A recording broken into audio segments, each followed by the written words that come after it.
And we are live on Facebook and YouTube. Hello and welcome. Andy and Jared, Cleveland and Beyond. He's Andy Billman. I'm Jared Watson, and this podcast is brought to you by Waiting for Next Year.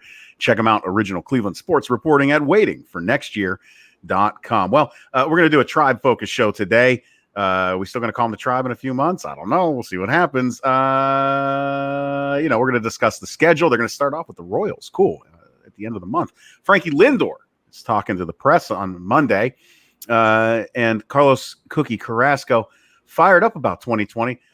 Tito Francona with his thoughts, and sadly, no Brad Mills this year for the tribe. We're also going to do a deeper dive into the 2020 season.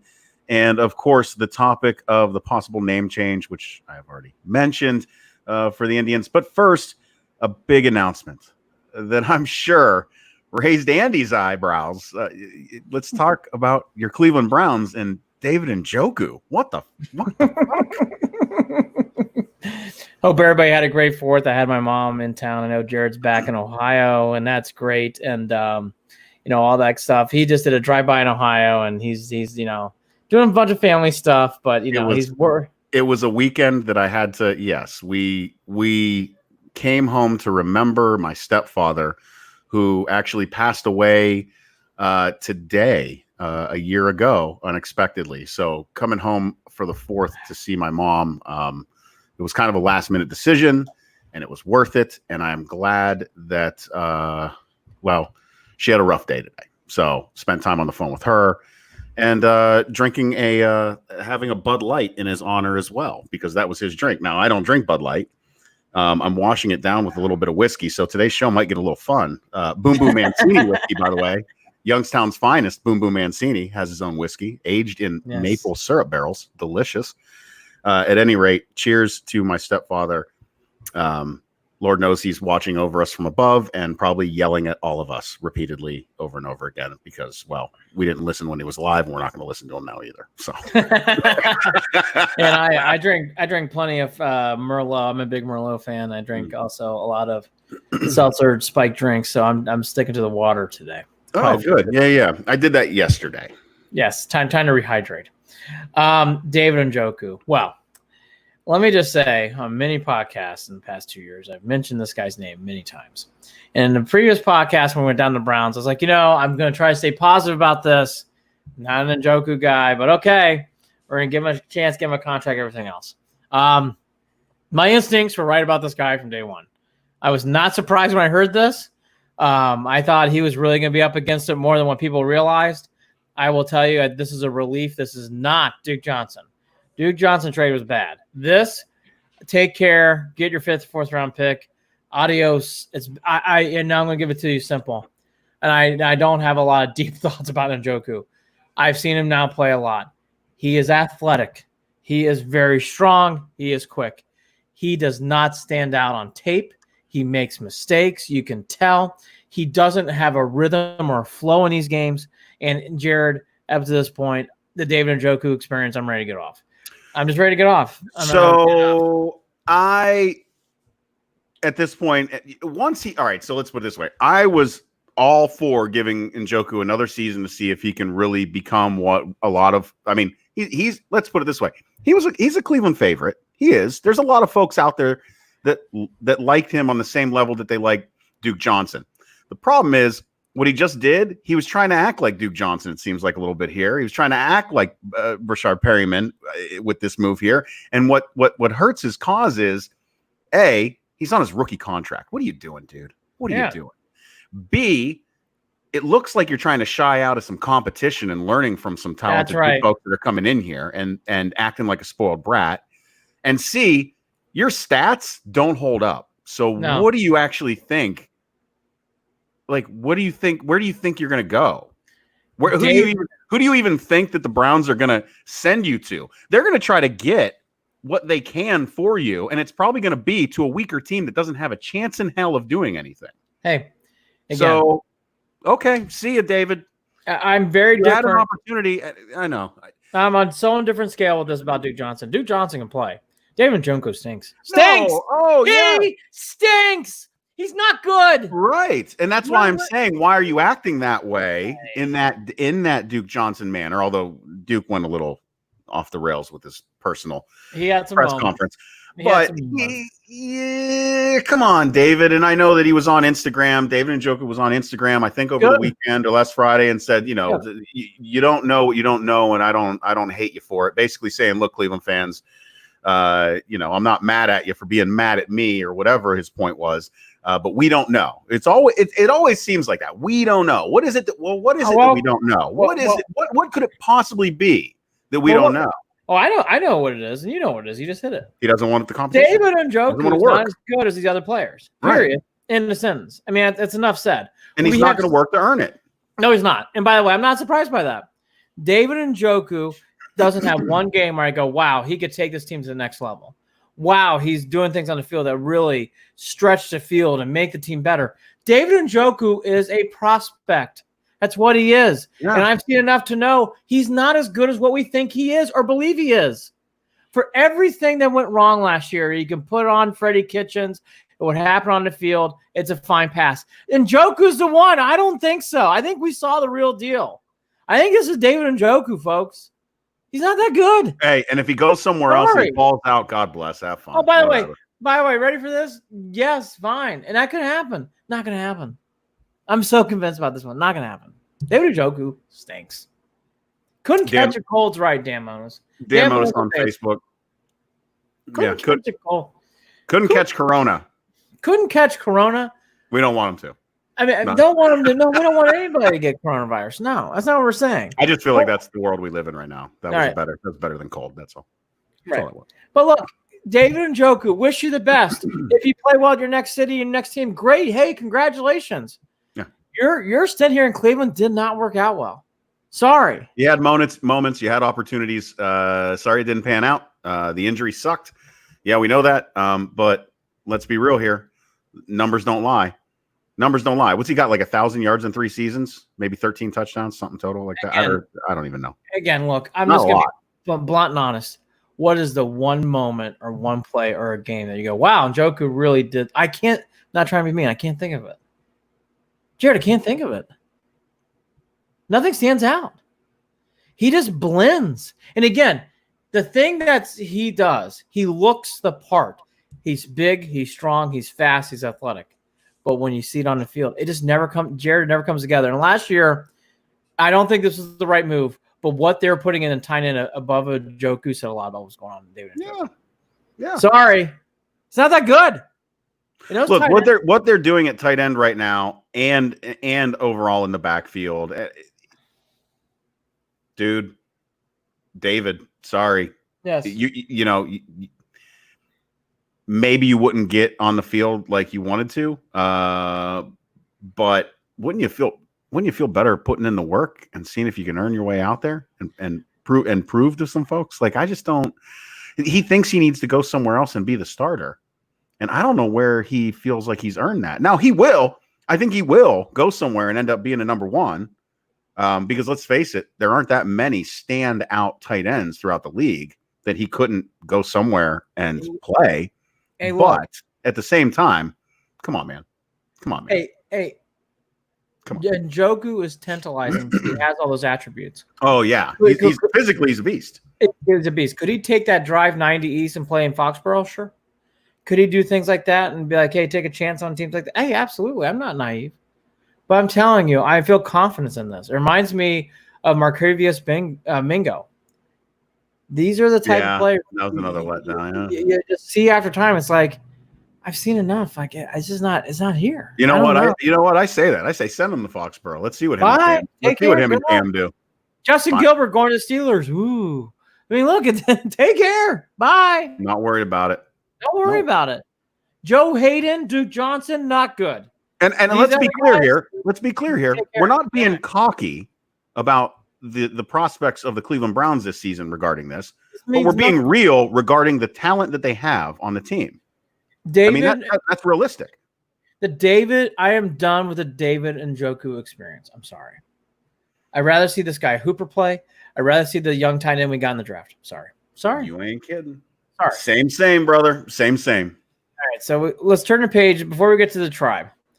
one article I wanted to brought up, which is not the most glowing article, but I thought it was very realistic, and I thought it brought up some good information. Bill Barnwell over the weekend came out with an article about Baker Mayfield, talking about things, him really breaking down. And Bill, at times I enjoy, and sometimes I don't enjoy his articles. He's hit or miss. I thought this was a hit. I really enjoyed his article here. I thought he did a nice job of getting into things that really boiled down into Baker. And I'm not going to want to go in too much in these holes, Jared, but I think it's worth a read. Some of the things that he kind of tipped off were, Mayfield had exhibited a real habit of bailing under pressure. We talked about that a lot on his show. He brought us some examples, especially during the Rams game in the 4th down play at the goal line, which I thought was interesting find there, which we've all talked about here. So nothing's not earth-shattering, but the one thing that he kept bringing up too was the offensive line, definitely an issue. Freddie Kitchens, and Bill Barnwell stated this, so it's not my words, it's his words. He goes, I try not to blame a coach. He goes, it's hard defending Freddie Kitchens. So let's just get that out there too.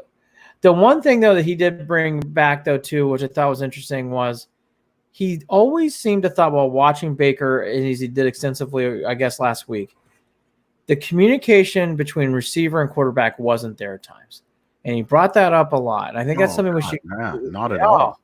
Not at all. And I thought that was something that we should just keep in mind for this year, next year. Was this a Kitchens thing?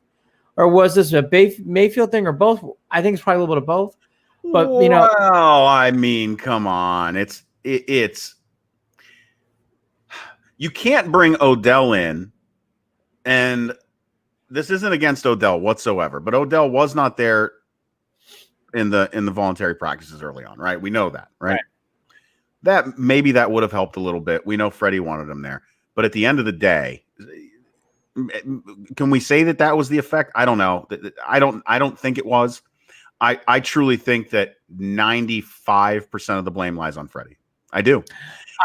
Because you're talking about a young quarterback who all of a sudden has this weapon, and they were off the entire season.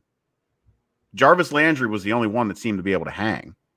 Yeah, Jarvis Landry and Nick Chubb from his running. And Nick Chubb, you're right. Yeah, but regarding the leadership from the head coaching position, non-existent. No, there was no coaching. There was no making things better. It was, a lot of just go out there and play ball. And I'm gonna, when you guys are off the field, I'll turn around and ignore the defense.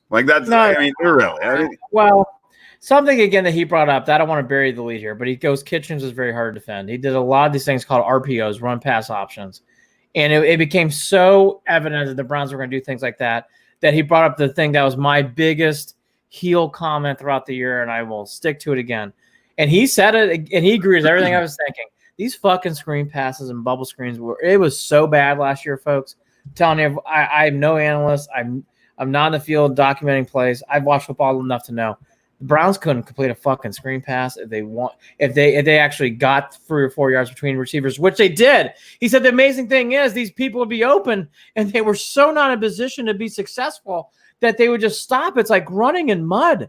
And part of it was too, even when the plays were set up, because they kept running these plays without any conviction and weren't really fooling defenses, it just led to bad, unsuccessful plays of screen passes. And it was something that was so evident with this team last year. So I don't want to take away anything from Kitchens being bad. He was terrible. I just think it's something to note, though. Communication, especially in a COVID-19 world, is going to be important because they're not playing. There's no practice time. So that from day one is going to be huge. And I agree with Jared, and I'm with Jared. And by the way, I was trumpeting this so early on last year. Kitchen stunk. All that to be said, though, they need to get on the same page earlier than what they did last year. Well, let's hope that a Kevin Stefanski Zoom meeting is more zooming our way down the field. More productive than actual practices that the Browns had last season. Zooming our way down the field. Correct. The other big thing that he brought up too, which I thought was hope. Obviously all the ratings for Baker were bad, but there was hope. He said, he goes, if you do advanced metrics, which we won't get into those numbers today, but QBR, something I use from time to time, in the ESPN stat, is something called DVOA, which I'm not even sure I really understand. But all that aside, Mayfield ranks analytics, which is something they're going to be using. He ranks right in the middle. Okay, right. He ranks right in the middle on a year he played very poorly. So all that to be said, there's also numbers too that say, hey, when he's on, he's outstanding. It isn't like Josh Allen times where you kind of get nervous. I mean, if Mayfield can hit plays. We've all seen it. Yeah. So all that to be said, it's a good article. I think it's worth the time. It's not the most easiest thing to read. A strong whiskey and Bud Light like Jared's doing tonight is something I would offer to read. But I read it. I did think it was very realistic about what happened with Mayfield on the field. And I thought it was a good article by Bill Barnwell on ESPN.com. I found it to be interesting. And again, his big nothing earth-shattering. Offensive line was an issue. Biggest thing he found was Freddie Kitchens too. But again, even with all that said, there were still times when Baker was missing throws and he was getting too skittish out of the pocket. And basically, which we all saw, the Browns became too predictable. If we can predict the plays, it's not good. And certainly the defenses were too. All right. Well, let's hope that things change next season. That's all I got to say. I mean, I don't want to hype too much on it, but I just wanted to say. Bye, David Njoku. I hope the Browns get it together, and we'll see if they play.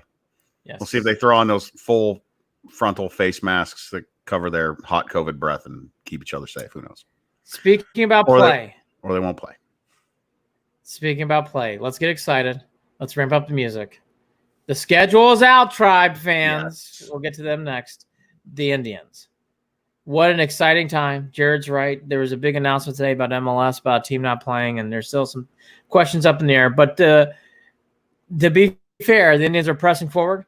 Cleveland baseball. And word is no one is making any comments about not wanting to play. No. For the Tribe, at least. The Indians are the one organization that seems to be very intent on playing it and having okay, let's get to this quick. The Indians I live in the Northeast. It's been tempered enthusiasm from Yankees, Mets, and Red Sox fans. Reading it, boy, what's going on in LA with Mike Trout? That's a whole, and by the way, very realistic situation. He's about ready to have a child in August. Do you want to be playing in a field where your wife's about ready to give birth? It's a very realistic question. There's also some other teams that are having issues. The Braves had a huge break out of COVID-19. Freddie Freeman's one of the players. That's a big player. He's not going to be playing right away now. Yep. So all those things are happening. All that to be said. There's been a couple things here and there for sure, but honestly, the Indians, very happy, very positive, and very focused team coming out. Very focused. And I got to give credit where credit's due. I believe it was Daryl Ryder who had posted the whole, and I believe it was Frankie who said there's not a person on this team who doesn't want to play, this year. So that's good. But we do have to recognize this when they get out on the field. An outbreak with one will spread very quickly if they're in close quarters. Period. Yep. So let's just hope that they can manage that. We see them out on the field taking BP, playing the simulated games, wearing masks. Saw Frankie hitting with a mask on, at least from a photograph. I don't know who took the photo, but he was wearing just a cloth mask, nothing big. Yep. Just trying to keep their breath to themselves a little bit, which is what the masks do. Yep. Whether you believe it or not, science doesn't care. It'll help prevent the spread because you are keeping your breath to yourself and others do it for you. So let's hope that works out and that they can keep everybody from catching it or anybody from catching it. And Lord knows how paranoid I am about Tito getting it. So yeah, I'm ready to start this thing. And I love the fact that they're starting with Kansas City. I do. I love the fact that they're starting with Kansas City. They needed that. Look, this is going to be the big topic on this show. So if you don't like it, I apologize. The Indians need to get off to a hot start. And the Indians aren't alone. Everybody does. But the Indians have to get off to a hot start. Yeah. This is not one of these times where you can just puddle your way through. I watched the MLB preview show.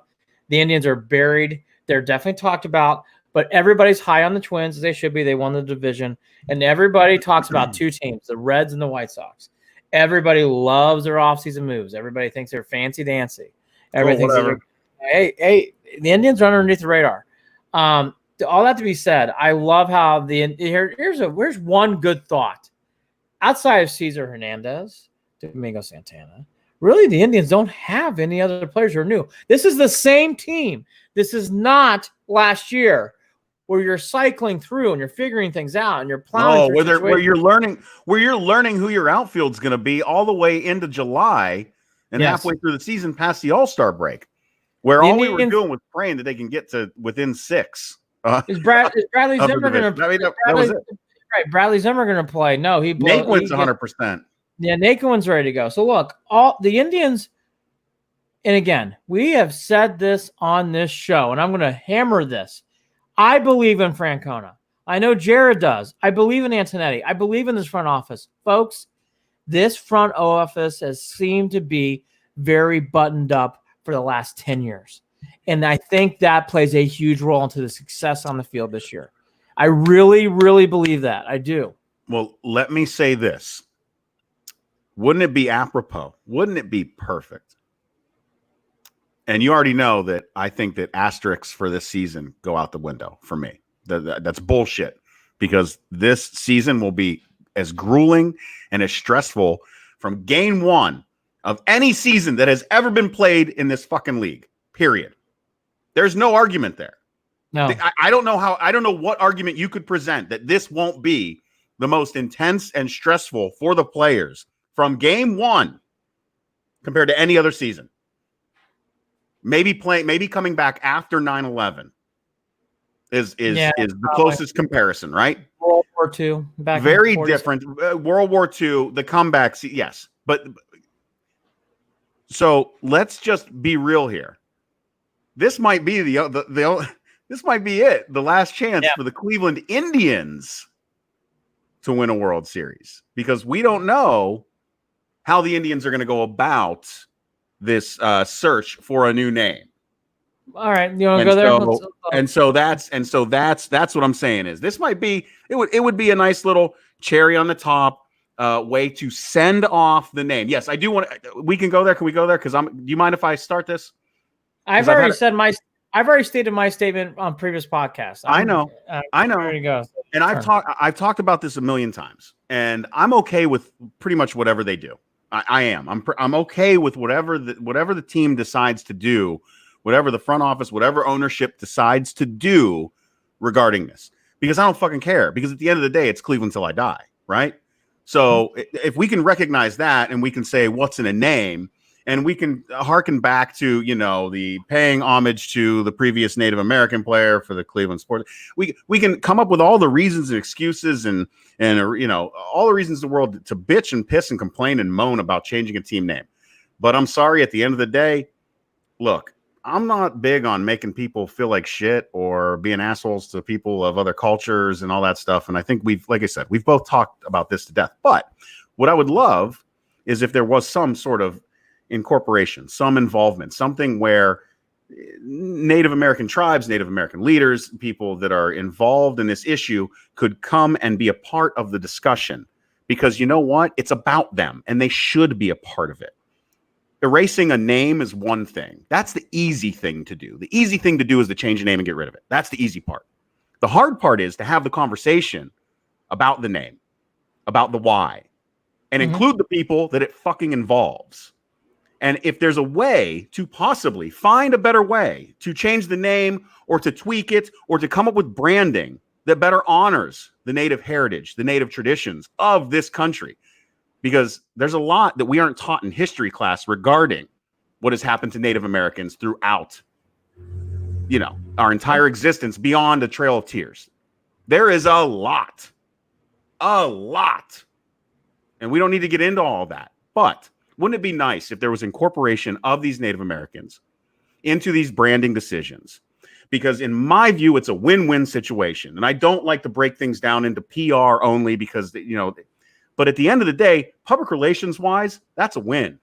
That's a win for the Indians, for the team rather. For Native Americans, it's a win because you can help build awareness. You can include them in discussions. You can have Native American night. You can have rally together night regarding what, what I mean? There's things that can be done where instead of this being as contentious as it is at this point, which it's not as bad as it was, because I think a lot of people see the light regarding this issue. Why not try to find a way to incorporate and include our Native American brothers and sisters in this country who deserve to have a seat at the table in this discussion? Why not do that? Why not? I agree with you. I said last year, I think the Indians' name's time to change. So I'm not going to get off that. I felt that last year. I felt that this year. Yeah. I agree. Maybe it's the Cleveland natives, right? Maybe there's something that's softer. Maybe that's whatever it is. But whatever it is, I don't know. I agree with you. I think actually having Native Americans on the board for this would be a very, very smart move. Actually, be the move I would do. I can't imagine why it would. I just don't. It would blow my mind if they didn't do something like that. It really would, Andy. And you know what? I'll say this: I can see the Cleveland Indians doing this, and doing it better and doing it right, more so than I can see the Washington football team doing it. Because shit. Let's go. FedEx is pulling their money. Oh, now you want to do it? Okay. Now there's an argument over whether we got rid of Chief Wahoo just because of the All-Star game, yada, yada. We understand that conversation is there, but still. Look, there is a portion, and there's a strong portion of Native Americans who don't like the name and did not like Chief Wahoo. I'm with Jared. I'm not here to offend. It's a team name. If that offends people, then we need to change it. And what do white people care? It's not your culture. Chill. It's all. And by the way, here's change the name. Who fucking cares? It's still Cleveland. Here's something I'm with you. Here's something I'm sympathetic with. A lot of people in your and I's age group, we're in our 40s, relate to the Indians because that's when they were successful at Jacobs Field in the mid-90s run, and I get that. I will tell you though, everything will be fine.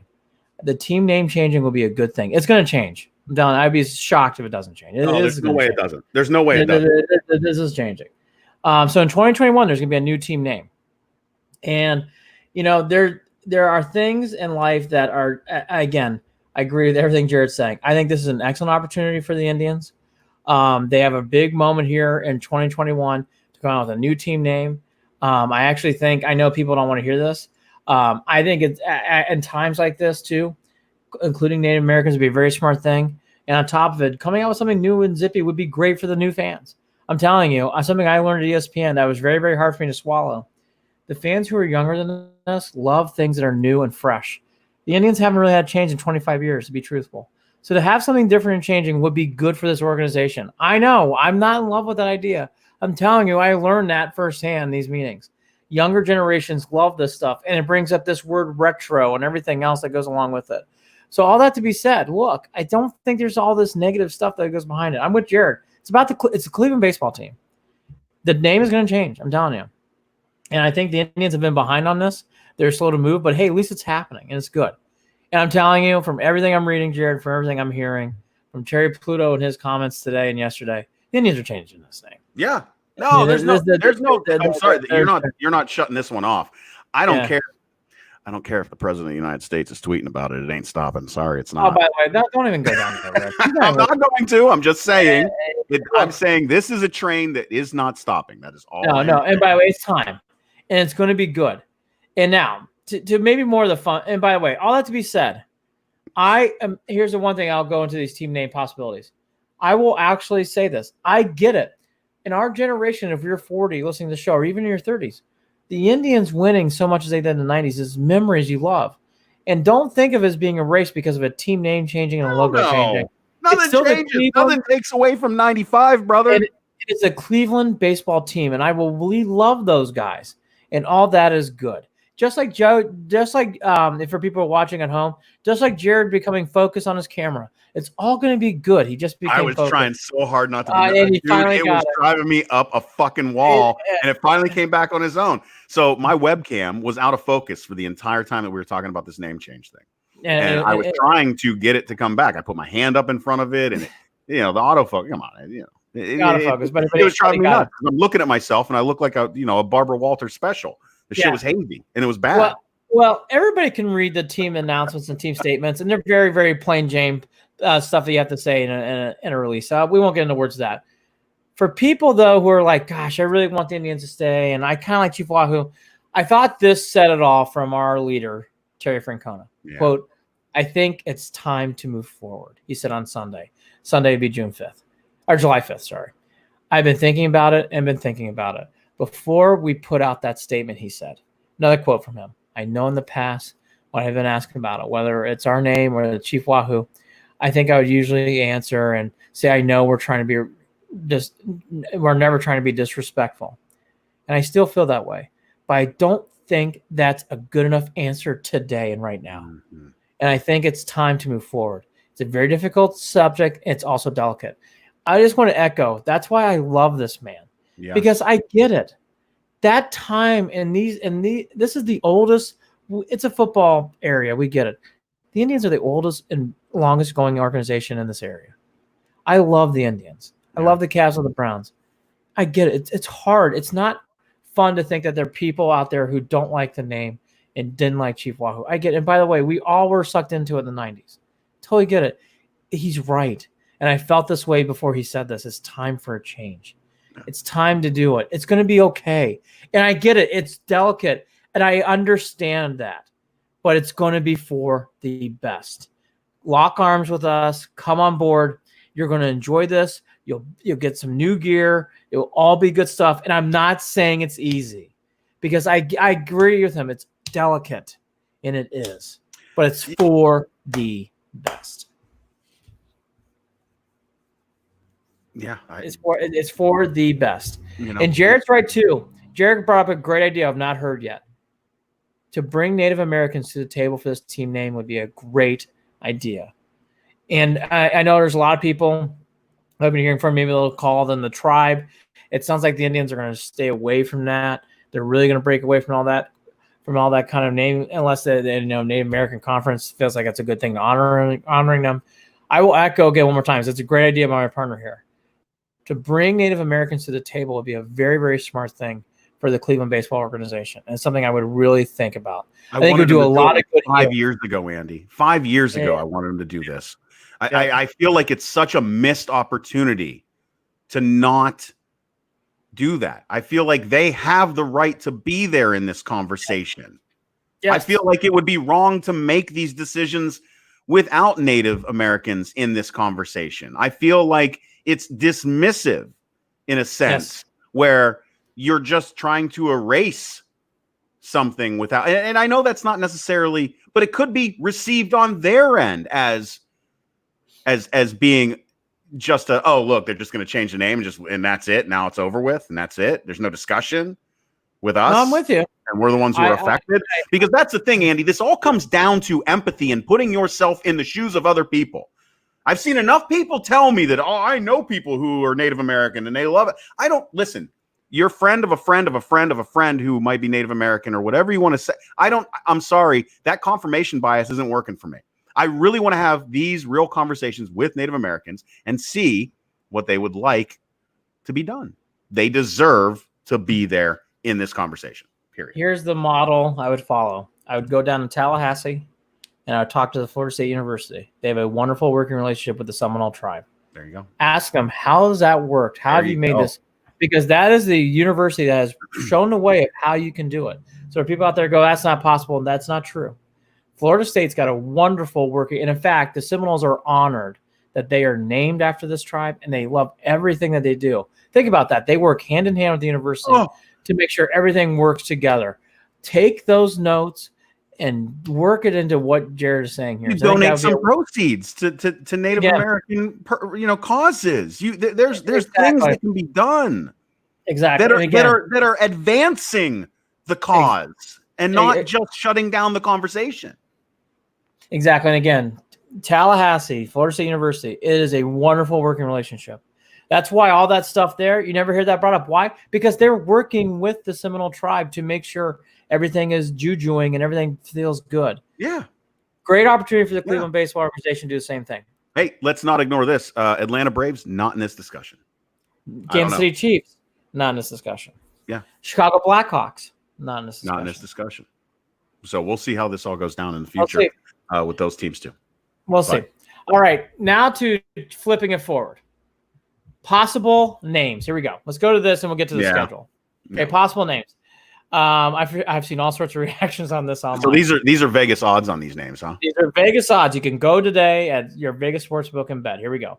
The favorite, for everybody out there, think about who you think the favorite would be at 3-1 odds. Yeah. It is your Cleveland Spiders. Not a fan at all. Go ahead. I love the name Cleveland Spiders, by the way. I'm the only one. At 4-1 is the Cleveland Naps. There's a lot of history behind that name. I like that name too. The Cleveland Guardians. I've heard a lot of. I'm surprisingly a fan of this one, even though I was never a real big fan of thinking that the Guardians were a big iconic thing within Cleveland. But go ahead. I'm okay. I like the Guardians. I do like the Guardians. This is going to shock the shit out of my partner. Oh I actually would not mind the Cleveland Buckeyes. I would not mind that. No, I just bought last week a Cleveland Buckeye shirt and I made sure I bought it from the Negro League museum. So I made sure the money went to the right place. And by the way, let me just say this: is Jared knows for everybody who's a first time listener, I do not like Ohio State. I'm a big Purdue fan. I'm a big Notre Dame fan. So this is not an Ohio State bias answer. Technically, there were like 3 or 4 other Negro League Cleveland baseball teams, but they only lasted like 1 year. All right. The Buckeyes were the ones that did, and they actually beat the Nats or the Washington team in their Negro League World Series, I believe. Correct. And I might be wrong. Actually, no, I shouldn't say that. I got to look back at the history of the Cleveland Buckeyes. So I know there's a couple very, very famous high-end names who played for those teams. Yeah, and I can't think of any of them. I don't want to mess it up. I think you're correct. I want to make sure I read it correctly. I actually so the top 5 names. The 5th name's the Dobies. I love the Dobies too. Totally down with that. These top 5. Man, the Dobies would work too. I didn't even think of the Dobies, to be honest. So I'm all down with all these names. I'm the rare one. I love the name Spiders. I think that's great. That was a National League team that briefly played in Cleveland. I know Jared doesn't like it. There's many other people who don't like it. I do. I'm fine with that. The Naps, I'm okay with, but I get there's a lot of history behind it. The Guardians, I like. I don't love. I can't believe I'm saying this. I really do like the name Buckeyes a lot, and I really like the name Dobies. Everything below this, I shrug my shoulders or I don't like it. Wild Things, that'd be fun. I don't know if I would name a team that. Dumb. Blue Sox, I get away from that stuff. No, sorry. John Telich, I think, was pushing some of these, and they're not that great. Sorry, John. Love you, but no. Well, they're in Vegas is odd, so we'll take them for what's worth. The Rocks, I don't even understand that name. I hate that name. Cuyahogas, I would stay away from that. The Rocks is to the Hall of Fame. The Cuyahogas, people aren't going to be able to pronounce it correctly. I would stay so far away from Cuyahogas. Crows, I don't understand that name. Rockers, I understand that. Hey, if you're gonna go Rockers, go with Rockers. I would stay away from Rockers though. Unions, I guess. Shoulder shrug. Feller, I love Bob Feller. I would not name the team Fellers. No. And Great Lakers, I get that. You could sell me on that. I don't love it though. You could sell me on that. There's too much of a connotation that I automatically think of when we're talking about a Cleveland sports team. And then using the team name, having the word Lakers in it, and having LeBron playing in LA right now. Like, it just doesn't feel correct. It doesn't feel right to me. I would say this to what Jared's saying. That's why I don't love it anyways. Forget that LeBron plays on that team, which is interesting. It's the Lakers. It's the Los Angeles Lakers. You're competing against something that, I don't know. Anyways, for all that to be said, those are your names. I agree with what Jared said. If I had to pick one, Crows, no, just no. Robin Ann on Facebook. Crows, no, just no. Yeah, I know. No, Crows absolutely. is terrible, man. Well, that's why it's 20-1. Again, I love Bob Feller. I would not name the team Feller. No, but I would go with the Dobies. I would go with the Dobies are different. You could do that considering you have the Cleveland Browns. You could go with the Dobies. A team named after someone. The only name, and I'm on an island, I would name them the Clevelanders. That's my favorite name. I know no one else likes that. I would name them the Clevelanders. I love that stuff. Put a big CC on your hat. I think it'd be very, very cool. I'm down with that stuff. I know I'm the only one. And again, if you had to go with I go with your Native American idea. I love that the best. And I go, okay, they can't do any of that. What else do you like here? I'd probably go Dobies 1.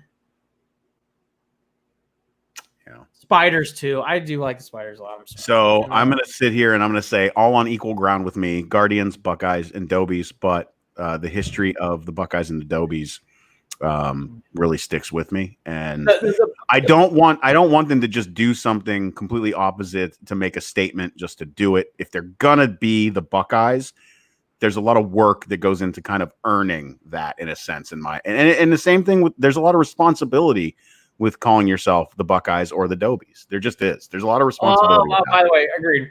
You know what? I would say Dobies, Buckeyes, Clevelanders, my name, and Spiders. Those would be my names. Now, and again, I'll say this, the Guardians or the Spiders, that's the easy play. That's the easy way out. And if they want to go the easy way out, I wouldn't advise it. But there's a possibility that they just do that and end it right there. Well, that would be a bummer to me. Yeah, but I get it. I'll echo what you said again. Let's get the schedule. The Native American idea is the best idea for, so kudos to you. That's a really good idea. The schedule did come out. 3 against Kansas City, as we noted. 3 against the White Sox. Here's some things that stand off to me, which I didn't know was going to happen. But to everybody out there, I'm one of the – again, I'm on an island. I think of the Reds as more of a rivalry than the Pirates. Obviously, baseball does not. They're playing Pittsburgh 6 times. I feel no affiliation to the Pirates, but I guess that will change. The Reds, they only play 4 times, so the Ohio Cup gets dampered, but no one fucking cares, so I'm not going to sing that song.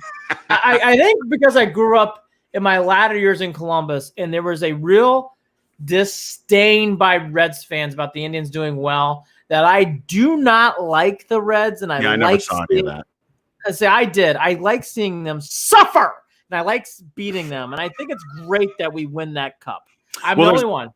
There's also, I can say this, Andy, too, that there was a time throughout the early, the late 80s and early 90s, the early Barry Bonds before he got the before the HGH, and the Bobby Bowe days and the Andy Van Slyke days, where I was a big Pirates fan. I'm not going to lie, only because it at least gave me something fun to watch, and they weren't far away. And I'd had a baseball clinic growing up down, and got to go run the bases down on Three Rivers and, watch the game and all that stuff. But I'm telling you, at the end of the day, Pittsburgh's Pittsburgh, man. And I don't care what sport we're playing. I want to beat Pittsburgh. See, here's the funny thing. I feel that way about the Steelers. I don't care about the Pirates. I have no hate. It's not as difficult. I know, but I feel like it's an easier bridge to build rivalry-wise. Disdain for those red legs. I don't. And by the way, I cheered for Eric Davis. I fucking rooted for those guys beating the Bash Brothers. I was all over that shit. So I was there. I was cheering Chris Sabo 90. Oh, who doesn't love Chris fucking Sabo, brother? The fucking goggles. Chris Sabo. Now I love that shit. And by the way, I'm with Jared. In the 90s, I was more Torrance. I liked the Braves too for some reason. Up until the World Series, then everything fucking changed. But after World Series, I never liked the Braves. But I got into that whiff. I don't know why. The Pirates too. To your point, Bonilla, Doug Drabeck, obviously Barry Bonds, Andy Van Slyke. They had a very, very likable team. And again, you felt for that. And I will say, especially in the second time, I was rooting so hard for Jim Leland and the Pirates to win. Oh yeah. And they couldn't get past the Braves. Sid Bream run around the bases. Here's the things I noticed on the schedule, and it's hard to compare and contrast because we don't have other schedules up, but here's a couple things that stick out. They play at St. Louis. I think they got a great job. And the reason why I bring that up, those are tough games. They split the games with the Cubs. Let's see, what are the other team that I noticed on there that I call them? My Milwaukee comes to Cleveland, so that's a trade-off there. I talked to you about Pittsburgh and those dreaded Reds. We talked about that. Everything else is 50-50. The White Sox come more. We go more to Kansas City, blah, blah, blah. They do go to Minnesota more than they do coming to Cleveland. 7 games in Minnesota, only 3 at home. So they have a definite disadvantage of going to Twinkies. But I was going to bring this up. Is there even a home field advantage? I don't know. I'm interested to see how this works out. I will say, though, initially, I thought it was big to get home games in your pocket. And I think that is everything. Like, if I'm a Yankees fan, I'm pissed. You're going to send us to fucking Washington to hang up a banner and play the Nationals for a long series? That would piss me off. That's a rotten way. And by the way, I don't give a shit. Fuck them. Fuck them, right? And by the way, I felt terrible, but this is another. I felt terrible. There was a simulated game they played at Yankee Stadium, and Tanaka got hit with a line drive off. I didn't watch it, Andy. Did you watch it? Because I didn't want to watch it. The sound. I feel bad. I heard, and I'm hoping that the sound was only because there weren't people in the stands to muffle the echo that the stands could cause. I don't know. How is he? Because I didn't look afterwards. I didn't see any news afterwards. That is scary shit, though. Oh, no. And it's so. Oh, it's bang bang. It's bang bang. It's very, very scary stuff. They play. So anyways, all that to be said, here's the things that come to mind, though, for people who are really wondering. Very, very equal. There's no long, which is good. There's some other teams that did not get as lucky of a break, and other teams that did, and it seemed like. But the Indians, pretty fair. Not a long road trip. The only thing that come to mind that I'm not in love with is they don't have a day off until August 10th, so they play a lot of games right in a row. The Indians get no breathers, so they play a lot of games right out the chute. The other thing that comes to mind is I always earmark this stuff. After the 14th of September, no more breaks. 6 and 7 down the stretch. So the Indians have one more day off on the 14th, and the final 13 are consecutive, which this team always seems to do well with. So maybe I'm overblowing that. But they like streaks, brother. They like streaks. They do. Andy, let me bring this up to you and ask you if you think this is going to help. They're not going on any of those out west trips. They're not going to Texas. Oh my they're God! They're not going to California. Oh yeah. Look, I watched. Jared I mean, sure, Minnesota, sure, Kansas City, whatever. But no, I mean, look, they're not going to those places that we can't fucking stand. Look, I'm gonna say this. I'm getting that age. I can't fucking do Oakland A's games at 1:30 in the morning. I can't fucking do Angel. I love the Tribe. I watch every game except for those miserable games on the West Coast. And by the way, they played the NL West this year. I've been fucking pissed. So I would have missed those games too. And they had 3 or 4 West Coast swings this year. So I would have been miserable. So I'm too old for that shit. Because I can't. The A's are the worst. That's a team I'm so glad they don't play them. Yep. God, they are like they usually do better against the Angels than they do the A's. God, we love the Angels. The other team, the A's. We just can't beat them. No, or the Rays. No Rangers. I'm glad you don't got to face Kluber anymore. No, it's good no. too. One more thing before we get into Frankie's comments today. The other thing that I really, really liked about this schedule, though, that I thought that again I like is the Indians don't have one of those long road trips. The Indians, and no teams do, but the Indians don't do well stuff like that. And again, I can't emphasize this enough. Starting with games in your home pocket right out of the bat's important. And hey, let's just call it the way it is. Fucking sweep the Royals. Get the season kicked off on the right way. Yeah. Get 3 in the look. Fuck them. Put pressure to their neck and snap their neck. And let's get off to a good 3-game or 2 out of 3 start to begin the year. And let's say this: around. At Cubs and at Detroit towards the end of the season could be some important games that would be fun. And that's 6 games on the road there. So that would be fun. But starting it off with 2 series at home. Kansas City, you get to test the White Sox, see what you're going with. And Kansas City. Now, the other big story that's been buried because of name changing and everything else, I was looking for stuff, and I was like, gosh, I can't find Frankie Lindor stuff. He talked today. Yeah. So let's talk about what Frankie says. I thought his comments were enlightening. I thought were very good.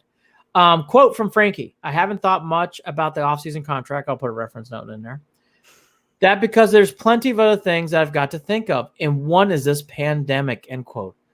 Quote, we did such a good job in the first 2 months, and all of a sudden we started not to follow some good of the guidelines. We don't have to live in fear. Don't live in fear, but respect your neighbor. And he goes on to say some other things about that. I love Frankie Lindor. He is not making this about him or his contract.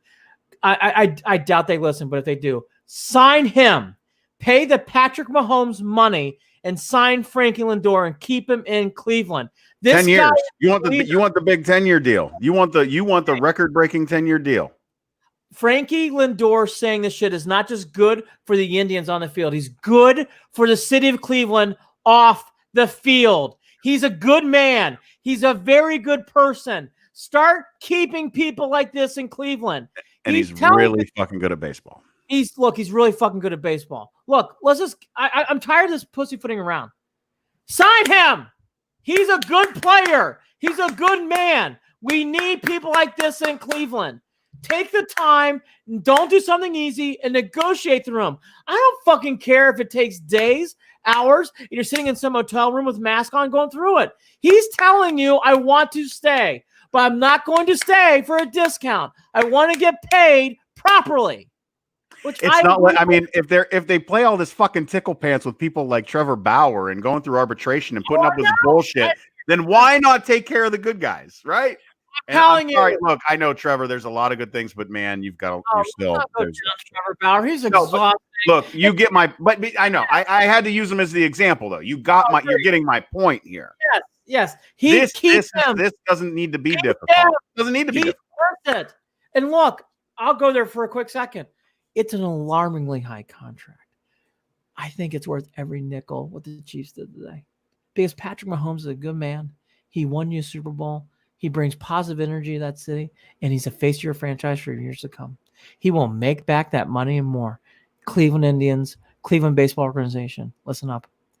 Frankie Lindor can be the face of your organization from years to come. And hearing what I'm hearing from him, he sounds like a guy who wants to make a difference in the community. Bring Frankie back. And let's not forget, the Indians farm teams, they're scouting.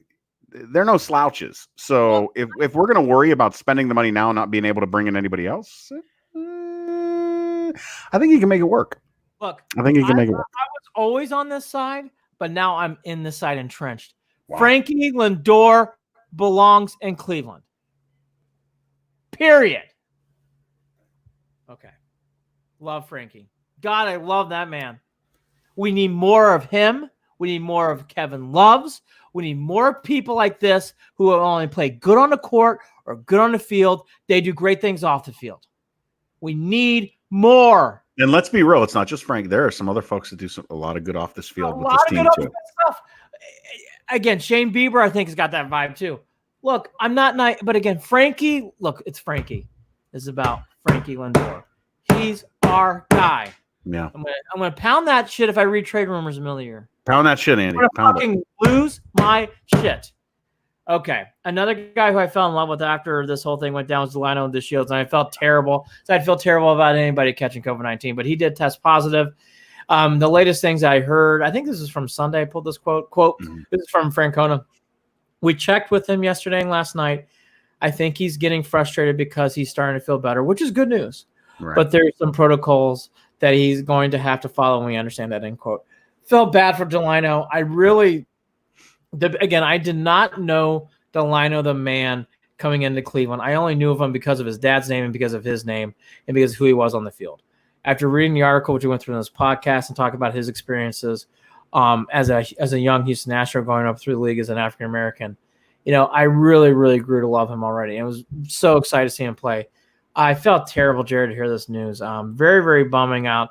Hopefully he'll be okay. Hopefully he gets his feet underneath and hopefully he comes back soon.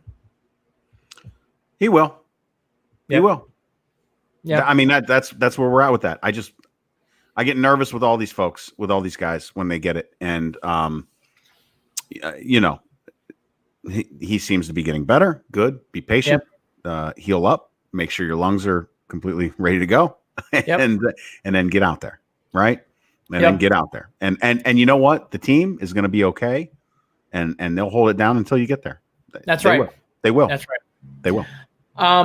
Before we get to all on the field stuff, the other thing about COVID-19 with MLB, this came out on Friday, so we'll have to see as more numbers come in. But so far, the numbers have actually been very positively low for positive tests. Only 38, which is only 1.2% of the 3,185 total samples collected and tested. That's really good. That says July, Friday the 3rd. We'll have to see if that changes. I would assume it would. That's a 1% rate. I mean, that's really. New York is, I think, at 4%, or New York City is at 4% now, and they're happy about that and opening things up. That's correct. 1% within the league is good. Hey, the NBA at one point was at 5%, and they were ecstatic about 5%. This is 1.2. So baseball is definitely coming out of this from a positive angle. Start off, which is good. Okay, for people who've been wondering, so I did this. So what I did, just to give you my world, I really sat on Friday night and said, okay, I've been liquored up properly. I've eaten a bunch of food. I can't go to sleep.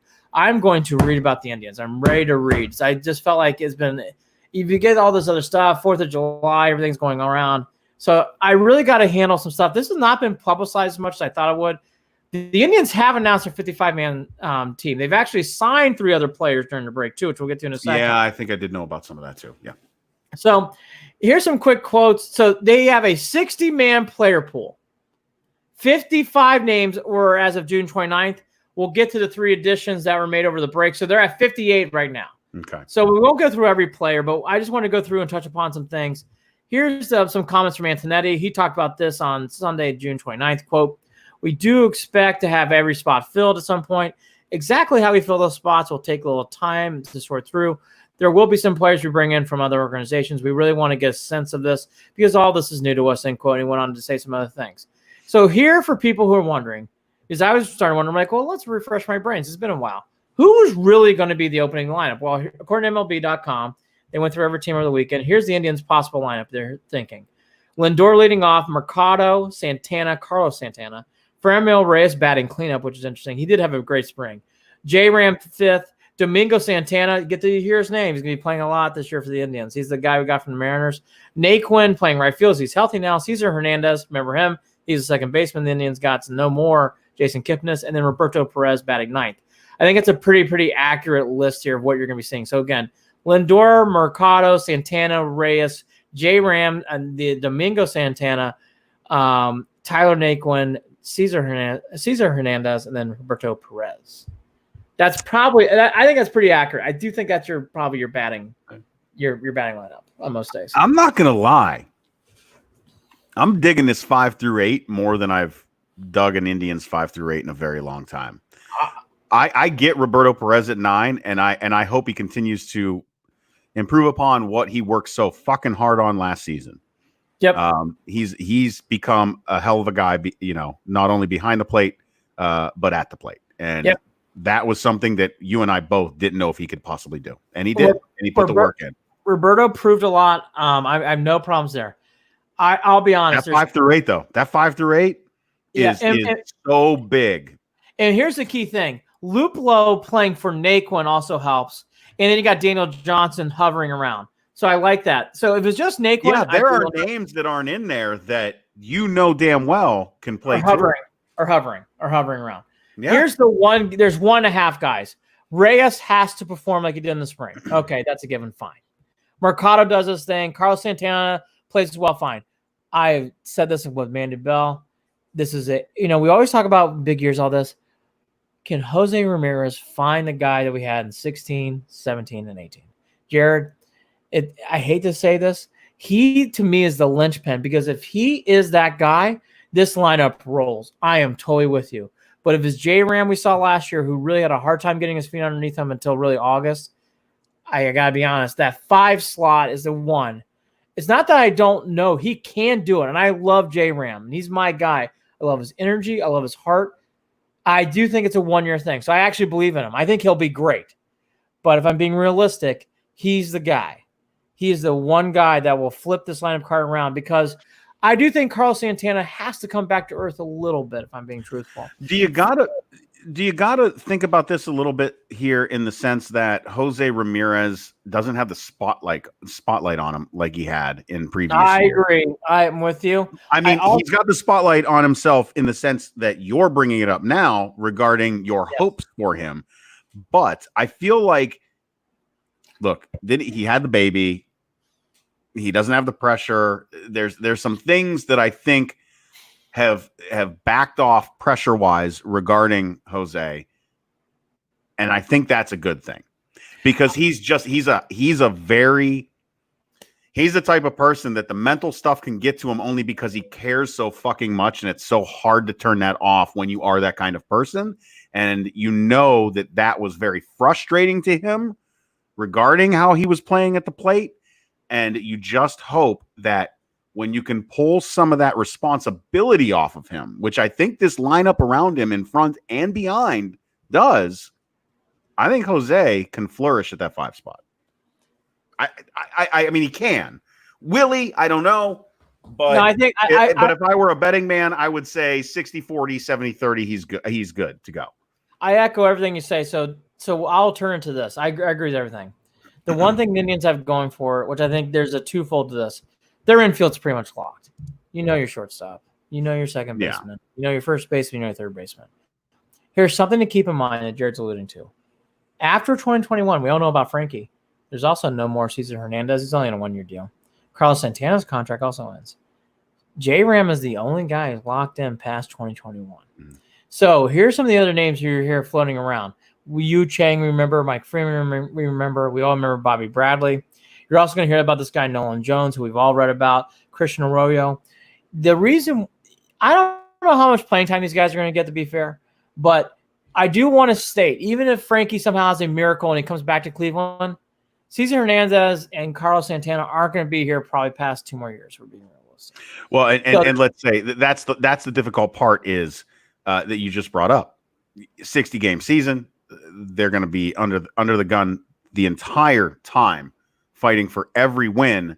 So the playing time for some of these guys and the figuring it out time for some of these guys, it is non-existent, Andy. So we're not going to be able to coach through or possibly. Yeah.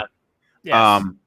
And I will say this too: if it's not going well for Jose Ramirez, it is going to. That's one of the more difficult positions and players for Tito to just yank and swap out.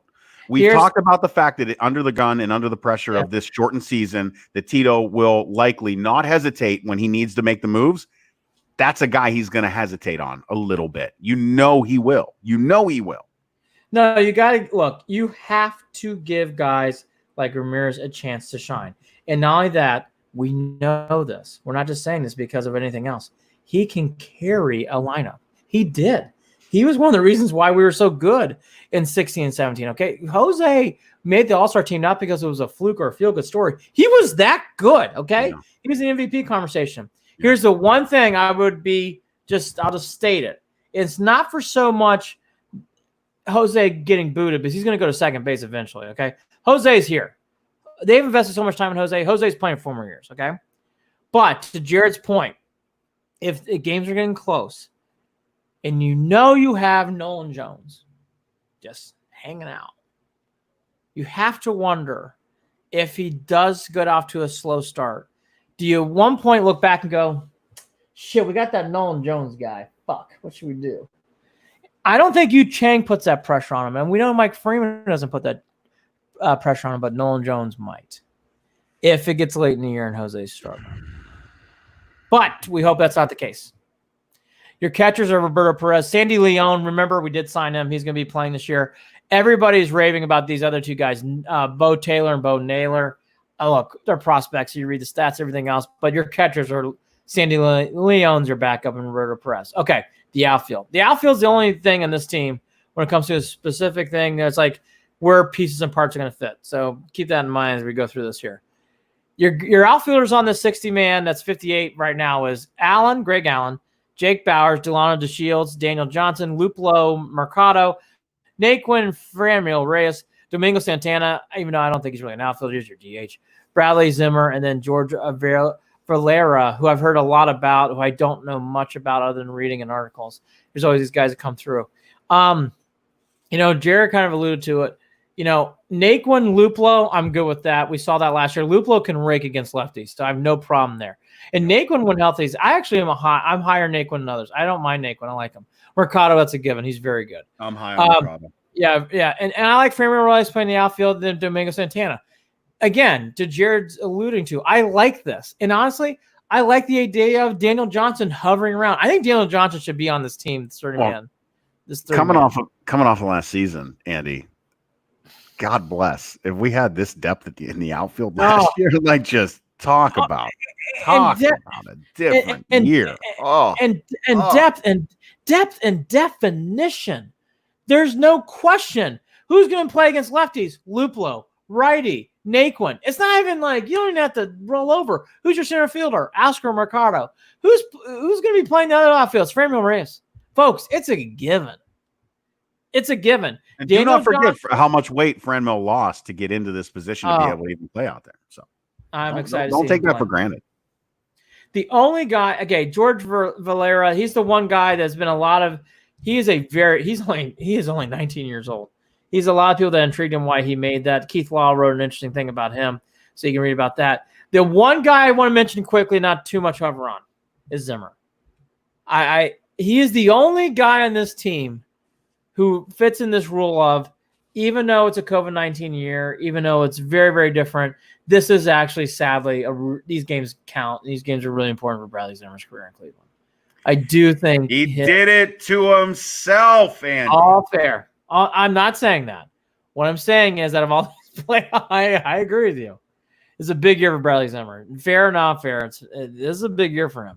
If he does not stand out and he gets lost in the weeds again, I don't know if he's going to be back. And it's such a shame. Such high expectations to go so far. I mean, so far down. The starting pitchers, we already really know this, so I'm not going to bang the drum too much. Listen to previous podcasts. Bieber, Clevenger, Carrasco. We'll get to Carrasco in a second. Those are your big three. Yeah. Plesac, Savali, Plutko. Plutko has really improved every year, so I think he's your steady 4. Sounds like everything is leading towards Savali, but Plesac does pitch well, and we haven't even mentioned Jeffrey Rodriguez, who up until his injury is pitching pretty well as a 5. So you have a good solid 7. That is going to be such a huge thing in this team. I'll be honest, all these other names that are in there, I don't even know if they like. The only one who stands out is McKenzie. Tristan McKenzie, we've heard about forever. People do need to remember he came off an injury, a very serious one. So to think he's going to be really doing anything, I don't think anything big is being unrealistic. And then I guess we shouldn't be shocked, but they did announce this over the weekend. Shane Bieber is your opening day starter. No shock face here, right? I mean, come on. Is anybody I've got a little bit of a shock face. I mean, I could have seen Clev, but this makes total sense. I'm telling you, if God forbid Frank Lindor does leave the door, your new face of the Indians is Shane Bieber, folks. I'm telling you right now. He's your new face of his organization. I love the Biebs. I do too. He's very, very good. And by the way, that's what's so great about this team. We make these comments knowing that Clevenger's that good and Carrasco when healthy is that good. And honestly, from what I saw, Savali, Plesac, and Plutko, I would trust them. What Savali did last year in Minnesota on that big start was tremendous. These guys have been through grinding games, and they've already proven themselves to be well. So they're very the Indians, thank God, are very healthy there. Relief pitching is probably the only thing that's more of a deck shuffle. Adam Simber, Anthony Gose, who was the very, very hot hand everybody talked about. Brad Hand, remember him. Cam Hill, James Hoyt, James Karinchak, my guy Karinchak. Dominic Leone, Phil Maydon, Oliver Perez, Nick Wickren, Boilermaker, Hunter Wood, Kyle Nelson, and some guy named Nick Sandelin. 3 batter minimum is what makes me nervous. That rule, I believe, we're going to double check. I believe that rule has been scrapped. Oh, shit. Really? How the hell did I miss that? There's a lot of things in baseball that aren't getting publicity. And this is why I read feel about like that is something I should have known about, dude. That is not something that I should just be swept under the rug. That is very important, that rule. I'll look that up as we talk about it, but let me ask you. I really like to see Anthony Gose pitch. By the way, he is a lefty. I would like to see him pitching more. The other guy here, outside of Karinchak, who I love, people listen to this show, I won't get into that. The guy's been mentioned a lot, who I don't know anything about, this guy, Cam Hill, and they seem to be very high on him. He's a younger guy.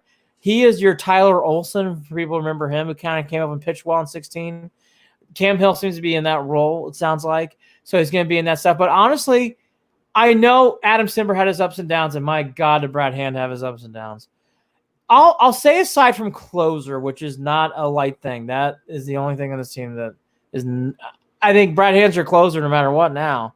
Jared, I don't mind these relievers. I feel very good about them. And there's some young, hot stuff in there too now. Especially I think that Tito, I think they've got to have an eye on somebody else to be ready if Brad Hand can't do it. And I don't know who that is. I don't know if it's Whitgren. I don't know what they're going to do. But they have to.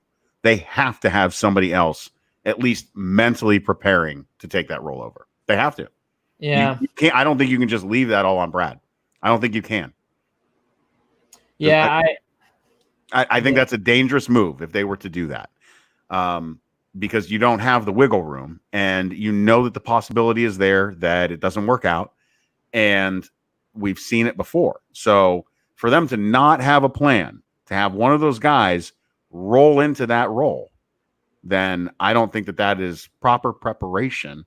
I would call that piss poor planning, and I just don't think that that's something that the Indians are going to do.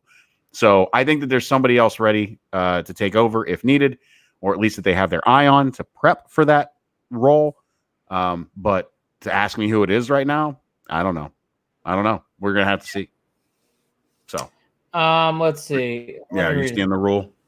Yeah, I just want to make sure I got this right. I thought I Mondays. Andy is still scrolling through, looking to see whether the 3 batter minimum rule is a thing or not. Well, by the way, as we get to that, here's another story here as I looked that up real quick. So I really want to make sure I got this right, because this plays a big role here. Cookie Carrasco also had a nice article. It was on The Athletic. He also had made some comments on Indians.com. You can tell, and this is the thing that I love seeing that we kind of alluded to about positivity and wanting to win. It would have been very understandable for a guy just recovered from leukemia to say, you know what, I got to make sure I'm good, my family's good. I'm going to take the year off. Not only is Carrasco ready, I'm going to get some quotes to you. Quote, right now, I'm ready to go, end quote. Quote, my teammates understand what's going on with me. They just want me to be careful, try to do everything within the rules. Everyone's just so happy to see me here with the team. It's completely different, but we will get through this, end quote. This, I'm telling you guys and girls out there, this team is ready to win. Doesn't mean they're going to win. Doesn't mean this is going to be like one of those, hey, we're going to cartwheel ourselves to the playoffs like we have in the past up until last year. But I will tell you, this team's got a lot of positive, good energy about winning. And I love it, Jared. Love it. Want more of it. July 24th, at home against the Kansas City Royals. The Cleveland Indians will start their season. Andy, I am Shane about as Bieber. fired up as I have ever been for a season. I'm not going to lie. This has been holy shit. Holy shit. Holy shit. It's July and we haven't had baseball. It's weird. No. It looks like still that rule is on. I thought I read, though. Are you still looking? You're still looking. Inclusion of the 3-batter minimum rule that requires a pitcher to face a minimum. Yes, that's still on. Wow. All right, so you know what? Adam Sember in a big spot. No more mixing lefty and righty. Isn't that nuts?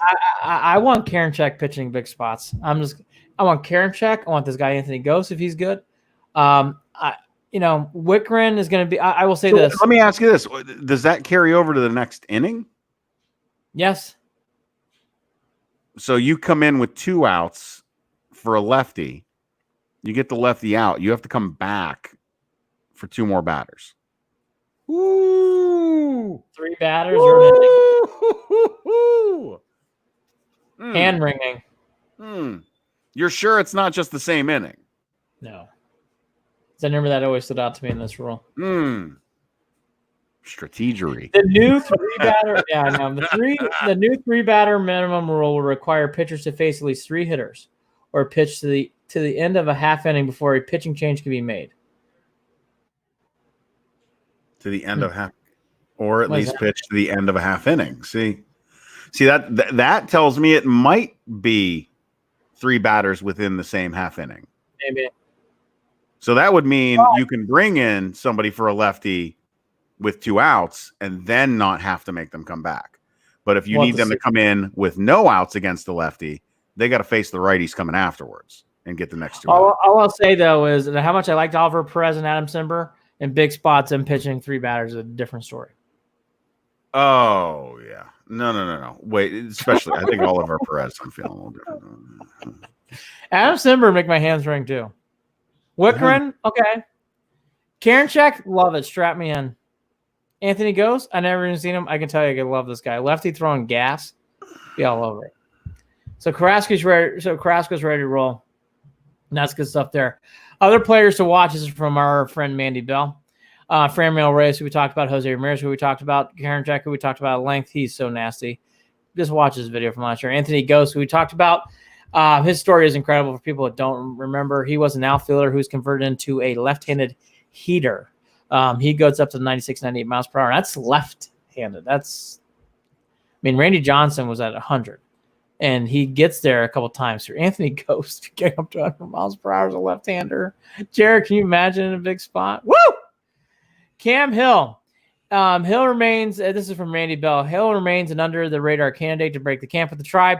The righty did not allow a run in 7 appearances between this is all Class A stuff here. He posted a 4.74 ERA last year in Columbus, but they felt like he made great improvements in spring training. Sounds like he was a secret to make the team. We already talked about Nolan Jones. Again, I just think this team is Jared, I've read a lot of these articles. I'm reading a lot about the Tribe. This team just sounds like a team that's ready to roll. And seeing what I've seen from other teams, Indians seem to be a lot more ahead of the game than other teams do at this point, which is good to feel, which is good to see. The thing that, I did not realize, but it kind of came and left, but I think it's a story should be talked about real quickly. We all know there's a lot of coaches and stuff in baseball. Brad Mills and Francona really stuck to the hip. For people who don't remember, when Francona was supposed to be managing the All-Star game, he had to step back, and Mills did substituted in for him. And those guys have been together ever. I think they played in college together too. Might be wrong, but those two guys have been around forever. And this year, Brad Mills elected to go home to his family for the season. His family had been dealt with a loss of his grandson during spring training, and he just felt like it'd be better for him to be with his family this time. Terrible. Our thoughts with them. That's just awful. Yeah, very, very sad. And like I said, we don't really mention Francona and Mills a lot, but those two are together all the time. Yeah, they're very, very tight to hip. That is not. I feel bad. Hopefully, everything's well with the Mills family. Sending positive thoughts over to them, and I hate to see that because I know those two are really tied together. I hate to see that for anybody, but I thought that was something I just wanted to mention quickly. And then finally, until we get to some other wrap up shit, there is no minor league baseball this year in 2020. Right. None. Yep. Not surprised. Not surprised, but that has been officially canned as of June 30th on Tuesday. Right, and we know that that plays into the. I mean, there might be times if God forbid, if there is some sort of breakout with any of these teams or any of that stuff. Some of these young kids that would have been otherwise playing minor league baseball are going to get called up. Yep, it's going to happen. It is going to happen. I think we touched on everything today. I guess he's not gone yet. I'll bring it back around to the Browns real quick. Actually, look, if you can't tell, I'm so excited about baseball. But reading what I did about the Indians, Jared, it felt so fucking good to hear this shit. I believe in Francona. I believe in Antonetti and his front office organization. And to hear that they're ready to roll, and you can tell how good they're feeling, reconfirmed everything. Again, doesn't equate to wins and losses. But I know this. The Indians are off to the proper start they need. And you can tell by their photos. You can tell they're having a good time. And that's good to see. Yep. I'm as excited as I have ever been about a season of baseball as I am about this one, and about watching the Tribe, and about seeing what they can do. I'm trying to be as measured as possible, but also remaining excited knowing that they've got the talent to roll if they can get off to a hot start and carry it through. Andy, the possibility is there, but I'm not gonna do what I did with the Browns last year. Well, both of us did before the season. But at the same time, Super Bowl, this team feels, damn well when players care about each other as much as this team does, and when they're led by one of the best coaches of all time, that the possibility to do it is there. And that's all you could ever hope for as a fan of the Cleveland Indians and of this team. That's all you can hope for. That's all you can hope for. Yes. So let's see what you can do. And win, lose, or draw, I'm watching or listening to all 60. Bottom line. I'll be there every fucking inning. Yep. 10-1, blowout, I'll be there. Don't care. I'll be there every pitch. Yep. All right, man. Hey, make sure you follow us on Facebook, facebook.com/Cleveland and Beyond. On Twitter, @CLE and Beyond. Shoot us an email, andyandjared@gmail.com, andyandjared@gmail.com. That's Jared, Jarid. We are a part of Waiting for Next Year. Check them out. Original Cleveland sports reporting at waitingfornextyear.com. Andy, July 24th can't come fast enough. Sign Frankie Lindor. Oh, I really like the names. Come here. I like Jared's idea the best, but if I had to say what names, I like the Cleveland Buckeyes more and more. Which I'm surprised I'm not a Buckeye fan, but I love that name because and you know what? We saw comments on Facebook. Get over the getting it confused with the Ohio State Buckeyes. I don't care. No. There's history there. Yeah, get over that. No. By the way, don't we want to I think that stuff's cool anyways. Let's just play it up. Fuck it. The Clevelanders, I like the Spiders too. I don't know what else does. I like the Spiders. The Guardians I'm fine with. Sounds very XFL-ish, but go ahead. That's fine. Buy your Cleveland Spider gear now. I'll be there. I'm going to put my Black Widow hat on, and I'm going to be wearing stripes. But all that to be said, I'm very, very excited about Indians baseball. And David Njoku, you're still on the team, but, it has been a good run. I'm really, really going to miss you not catching the ball. dear Indians ownership group and front office, please speak with Native American tribes groups and leaders and involve them all in this conversation, because they deserve to be at that table. And you can't just get rid of a name and bury it. Let's go ahead and just have this talk, and let's all be a part of it, and let's do the right thing. Andy and Jared, Cleveland and beyond. Talk again soon. Take care, everybody.